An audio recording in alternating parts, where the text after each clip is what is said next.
এখন মহিলারা বলছেন আবার ভোট হোক, আমরা ১,৫০০ সন্তুষ্ট, আমরা ৩,০০০ চাই না। এই ভিডিওটা শুরু থেকে শেষ পর্যন্ত দেখুন। এই মহিলা কি বলছে, আবার নতুন করে ভোট হোক, আমরা অন্নপূর্ণ চাই না, আমরা ৩,০০০ টাকা চাই না, আমরা শুধু ১,৫০০ টাকায় লক্ষ্মীর ভান্ডার চাই, আবার ভোট হোক। আজকে আমাদের যে চোর, এই যে ইলেকশন কমিশনার গণেশ কুমার বলছে প্রত্যেক ফ্যামিলি ১০,০০০ টাকা করে দিন, তাহলে দেশের অর্থনীতি উন্নত হবে। কেন ১০,০০০ টাকা করে দেবে? শুনুন, রাজ্যে পালাবদল হয়েছে, বিজেপি সরকার ক্ষমতা এসেছে। বিজেপি সরকার কথা ভাবতে গেলে সবার আগে দেখতে হবে যে দেশের যে কটা রাজ্যে বিজেপি ক্ষমতায় আছে সেখানে কি করেছে। বিহারে ভোটের আগে ১০,০০০ টাকা করে মহিলাদের দিয়েছে, ভোট হয়ে যাবার পর বাড়িতে নোটিশ পাঠিয়েছে সেই টাকা ফেরত দাও, এবং শুধু তাই না, বুলডোজার দিয়ে তাদের বাড়ি ভাঙা হয়েছে। তাহলে স্বাভাবিকভাবেই পশ্চিমবাংলার সব মহিলাদের যদি ৩,০০০ টাকা করে দেয়, তাহলে স্বাভাবিক কারণেই অন্য রাজ্যের মহিলারা প্রতিবাদ করবে যে ওখানেও বিজেপি ক্ষমতায় আছে, তাহলে বেঙ্গলে দিচ্ছে, আমাদের কেন দিচ্ছে না? তাহলে যাদের একটু বুদ্ধি আছে তাদের বোঝা উচিত। আমরা কিন্তু বুঝেছি এটা জুমলা। প্রথমে কি বললো, দেশের স্বরাষ্ট্রমন্ত্রী ধর্মতলায় মঞ্চে দাঁড়িয়ে বলে গেছে যে ১ তারিখ সব মহিলার অ্যাকাউন্টে ৩,০০০ টাকা করে ঢুকবে। ঢোকেনি, আজকে ২ তারিখ।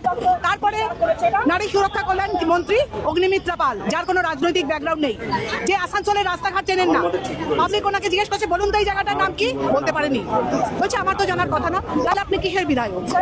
আপনি একটা অঞ্চলের নাম জানেন না, আপনি ৫ বছরের বিধায়ক। যাই হোক, লোক নেই, মন্ত্রী হয়েছে। কি বললো, ১ তারিখ ঢুকে যাবে, ঢোকেনি।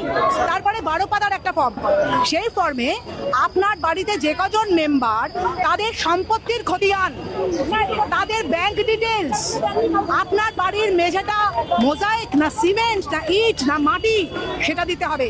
এটা পরোক্ষভাবে এনআরসি করা হচ্ছে, এটা জনসংখ্যা কমানোর একটা চক্রান্ত। আমি বাংলার মহিলাদের বলবো ৩,০০০ টাকা লোভ না করে এটা ছেড়ে দিন, এটা জুমলা সরকার। তারপর বলছে সরকার একটা ভ্যাকসিন নিতে বলা হয়েছে, মেয়েদের জরায়ুর ক্যান্সার। এই ক্যান্সার নিয়ে মেয়েরা, এই ভ্যাকসিন নিয়ে মেয়েরা অসুস্থ হয়ে পড়ছে। কোভিডের ভ্যাকসিন নিয়ে ওয়ার্ল্ড হেলথ অর্গানাইজেশন স্বীকার করেছে যে এই ভ্যাকসিনে অল্প বয়সী ছেলেমেয়েরা হার্ট অ্যাটাকে মারা যাচ্ছে, যে জিম করছে পড়ছে আর মারা যাচ্ছে। মানুষের মধ্যে বন্ধাত্ম তৈরি করে দেওয়ার চেষ্টা হচ্ছে, যাতে এখন আমাদের ভারতবর্ষ জনসংখ্যায় নাম্বার 1, সেই জনসংখ্যা কমানোর একটা মানে ফন্দি। আজকে ইনজেকশন নেবার সাথে, ভ্যাকসিন নেবার সাথে অন্নপূর্ণা ভান্ডারের কি সম্পর্ক আছে আপনি বলুন তো? ৮০ লক্ষ নাম বাদ গেছে। মমতা ব্যানার্জি লক্ষ্মীর ভান্ডার দিয়েছিলেন মেয়েদের স্বাবলম্বী করার জন্য। এই লক্ষ্মীর ভান্ডার নিয়ে মহিলারা কেউ ব্যবসা করেছেন, কেউ তার প্রয়োজন মিটিয়েছেন, অনেক কাজে এসেছে। কই মমতা ব্যানার্জি তো তার ফাইন্যান্সিয়াল স্ট্যাটাস জানতে চাননি।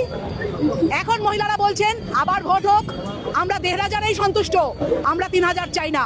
এটা একটা জুমলা সরকার। এই ৩,০০০ টাকা কত % লোকের কাছে আসে আপনারাই বলবেন।